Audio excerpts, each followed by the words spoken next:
Thanks for watching.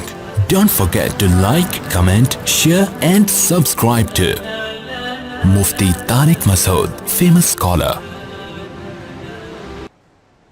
ایک آدمی کا لائف سٹائل بہت اچھا ہے, بہت محنت کر رہا ہے, وہ رات کو جلدی سو جاتا ہے, وہ صبح 4 بجے اٹھ کے جاگنگ کرنا شروع کرتا ہے جیسے چائنیز کرتے ہیں, ہارڈ ورکنگ, بہت محنت, کھانے پینے میں احتیاط, یہ اچھی بات ہے. لیکن ایک آدمی یہ سب کچھ کر رہا ہے, محنت کرتا ہے, ایکسرسائز کرتا ہے اور ٹریننگ لیتا ہے اور بہت زبردست طریقے سے, لیکن وہ یہ سب اس لیے کر رہا ہے کہ وہ ایک بہت بڑا اسمگلر ہے. ایک مثال دے رہا ہوں, اس کو یہ سارے کام کرنے کے لیے اپنی صحت کو مینٹین رکھنا پڑتا ہے. اس کی اکثر بارڈر پہ فوجیوں سے لڑائی ہوتی ہے, صحیح ہے نا بھائی. دیکھو دنیا میں محنت کے بغیر تو چور بھی کامیاب نہیں ہوتا نا. محنت اور کچھ نہ کچھ اپنی لائف میں مینجمنٹ تو لانی پڑتی ہے, ڈاکو کو بھی لانی پڑتی ہے. اب اگر ڈاکو نے ڈکیتی ڈالنی ہے, اس کو پتہ ہے 1 کروڑ لے کے فلاں آدمی بینک سے نکلا ہے, اور ڈاکو جو ہے نا رات کو 3 بجے اس کو پتہ ہے کہ 3 بجے بندے نے آنا ہے, اور ڈاکو کہہ رہا ہے میں اس وقت سو رہا ہوں, میری طبیعت اس وقت ٹھیک نہیں ہے, ابھی میرے سے نہیں. 3 بجے آ کے اس کو کسی نے اٹھایا, وہ بندہ 1 کروڑ روپے لے کے نکلا ہے, کہہ رہا ہے یار میرے سے نہیں اٹھایا جا رہا, ایسے کھجا رہا ہے نا. جیسے ہمارے یہاں ہم ٹائپ کے سب لوگ اسی طرح ہی کر رہے ہوتے ہیں نا, یار میرے سے نہیں اٹھا جا رہا, 3 بج رہے ہیں یار, میں کون جائے گا وہاں ٹکے. ابے اس کو بول صبح 4 بجے, وہ کل دن میں 4 بجے بینک سے پیسے لے کے نکلے, وہ ڈکیتی کر لے گا بھائی. ڈاکو تو اتنا دماغ کا تیز ہوتا ہے نا, وہ صبح ممکن ہے 2:30 بجے نہائے اٹھ کے, اور اپنا حلیہ بھی چینج کرے کہ شکل سے میں ڈاکو نہ لگوں, کیپ پہنے, چشمہ لگائے, ٹھیک ہے نا, 3 پیس سوٹ, ٹائی, سب کچھ کر سکتا ہے وہ, اور اٹھ کے بھاگا جائے. بہادر ہونا بھی ضروری ہے اس کے لیے. کتنی بیدار مغزی کے ساتھ بندے کو ٹریس کرے گا, کہاں جا کے اس کو روکنا ہے, کہاں پکڑنا ہے. تو اب دنیا میں ہے 1 نمبر کا چور, جہنمی, مرے گا جہنم میں جائے گا. ہمارے ہاں نا لوگوں کے ظاہری ایٹیٹیوڈ کو, ظاہری چال ڈھال کو, ظاہری لائف سٹائل کو دیکھا جا رہا ہے. یہ بہت بڑا فالٹ ہے ہمارے معاشرے میں. 1 نمبر کا کوئی چور ہوگا, کپڑے اچھے ہیں, بات چیت کرنے کا سلیقہ ہے, تمیز ہے, نہاتا دھوتا ہے, ویل ڈن, بہت اچھا آدمی ہے. تو بھائی مجھے ایک بات بتاؤ, گورے کے پاس کوئی ویژن ہی نہیں ہے. انسان کی پہچان اس کے مقصد سے ہوتی ہے, اس کا ویژن کیا ہے. اس ویژن پر وہ کچھوے کی چال کر کے بھی اگر پہنچ رہا ہے نا, تو وہ اس شخص سے اچھا ہے جو خرگوش کی رفتار سے دوڑ رہا ہے مگر اس کا ہدف صحیح ہے نہیں. گورے کا مقصد عیاشی ہے, یہ ویژن ہی ٹھیک نہیں ہے.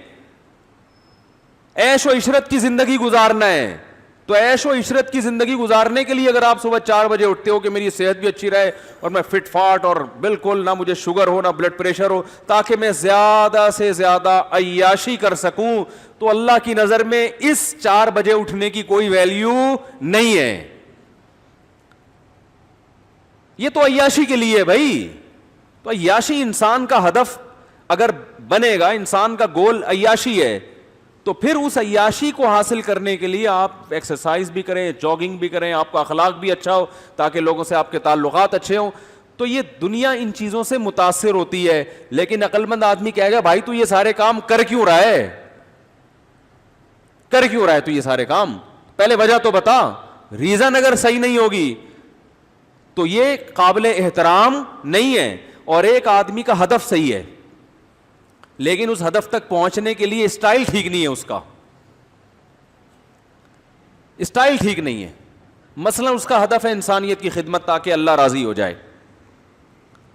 اب اس کو پتا چلا 4 بجے جو ہے نا وہاں غریب لوگوں میں صبح سحری تقسیم کرنی ہے, ایک مثال دے رہا ہوں, اور یہ کمبخت اٹھ ہی نہیں رہا. پولیس آئی, اس کو اٹھا کے جا یار وہ غریب بیٹھے میں, تو نے زکوٰۃ بانٹنے کا سوچا تھا. اب یہ 4 کے بجائے پہنچتا ہے 5 بجے, اور دھوتی بنیان میں پہنچتا ہے, نہایا بھی نہیں, دانت بھی صاف نہیں کیے, منہ سے بدبو آ رہی ہے. تو ان تمام چیزوں پہ اس کو ملامت تو کی جائے گی, یار کچھ اپنا حلیہ صحیح کرو, ٹائم کی پابندی کرو. لیکن یہ اس پہلے آدمی سے اللہ کی نظر میں کروڑہ گنا بہتر ہے. بات آ رہی ہے سمجھ میں کہ نہیں آ رہی؟ اس کا ہدف صحیح ہے, ویژن صحیح ہے, جو گول جس کو یہ پہنچنا چاہتا ہے, اچیو کرنا چاہتا ہے, وہ گول صحیح ہے اس کا. ایک آدمی چرس کا بزنس کر رہا ہے بڑی ایمانداری سے, پوری کمپنی ہے چرس کی اس کی نا. اب اس نے کیا کیا, اس چرس کی کمپنی پہ پہلی بات تو یہ کہ جو چرس جس پیکنگ میں ہے وہ ایسی پیکنگ کہ چرسیوں کو وہ پیکنگ ہی پسند نہیں آ رہی. چرسیوں کو تو گندی پیکنگ پسند آتی ہے نا. اس پہ اینٹی ڈپریشن لکھا ہوا ہے, چرس نام نہیں لکھا ہوا. پھر جتنی کمپنی میں صبح صبح صفائی ہوتی ہے, اسپرے ہوتا ہے, اور سینیٹائزر سے سب کے ہاتھ صاف کیے جاتے ہیں تاکہ کرونا نہ ہو. سوشل ڈسٹینس, ڈسپلن انتہائی درجے کا. کمپنی کا مینیجر ٹائم پہ پہنچتا ہے. یہ میں بڑی خاندانی مثال دے رہا ہوں اگر سمجھ میں آ جائے. مینیجر ٹائم پہ پہنچتا ہے, سارے ملازمین اپنی اپنی ذمہ داریاں پوری کر رہے ہیں. جو چرس کو کوٹنے والا ہے وہ ٹائم پہ آ جاتا ہے, وہ ڈنڈی نہیں مارتا. ایسا نہیں کہ 3 پڑیا کے بعد 1 پڑیا اپنی جیب میں, ایسا بھی نہیں ہے. ساری پیکنگ بہترین, آپ کو یوٹیوب پہ اس کی ویڈیوز آ رہی ہیں, کیا تمیز سے جو ہے نا یہ اینٹی ڈپریشن ٹیبلٹ تیار ہو رہی ہے. اور بڑا زبردست وہاں آپ مینیجر کے سے ملے, یار اس کا ایٹیٹیوڈ دیکھو, ایک ہمارا دیکھو زمزم بیچ رہا ہے, کم بخت بات کرنے کی تمیز نہیں ہے اس کو. ایسا ہی ہوگا نا, وہ دیکھو اس کا منہ میں گٹکا ہے اور زمزم بیچ رہا ہے اور بات کرنے کی اس کے پاس تمیز نہیں ہے. کپڑے دیکھو, ملازمین کوئی ڈھنگ سے ٹائم پہ پہنچتے نہیں ہیں, اور جو کمپنی ہے اس کے اندر کچرا, اور کوئی بات نہیں کرتا, گالیوں سے بات شروع کرتے ہیں اور ماموں بلب کے رشتہ داروں کو گالیاں دیتے ہیں. کوئی کسی سے تمیز سے بات نہیں کرتا, اور کرپشن بھی بہت ہے.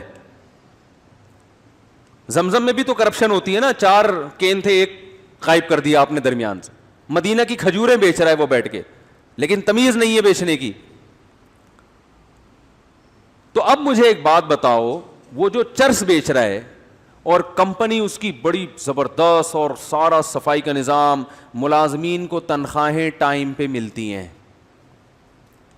پہلی تاریخ سے دوسری نہیں ہونے پر, بونس الگ ملتا ہے. پھر کمپنی کا جو مینیجر ہے وہ ملازمین سے الگ سے جا کے بھی خیر خیریت پوچھتا ہے, یار کوئی گھر میں ضرورت تو نہیں ہے, کوئی آپ کی بیوی بیوہ تو نہیں ہونے والی, ٹھیک ہے نا, اس کے ہم پہلے سے الاؤنس جاری کر دیں.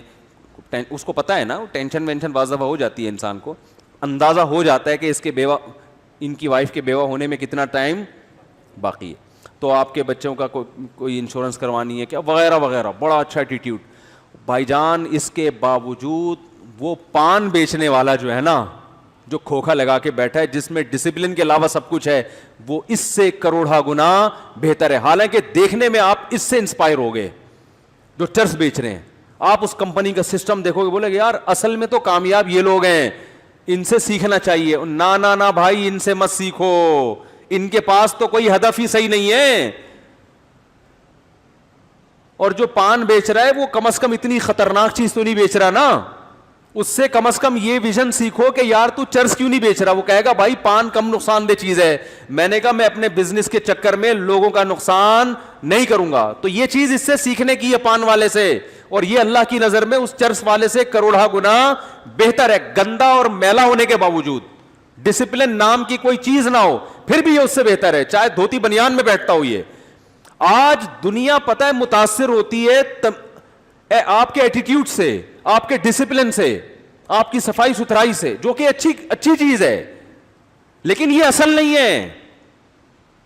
یہ اصل نہیں ہے.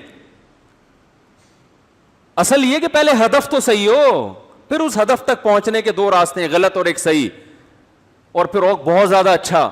تو جو بہت زیادہ اچھا راستہ اختیار کر رہا ہے وہ زیادہ اچھا ہے بھائی, اس کی تعریف کریں گے. جو غلط راستہ ہے اس کو کہیں گے یار تھوڑا تمیز سے چلو, لیکن ہدف تو ہو نا.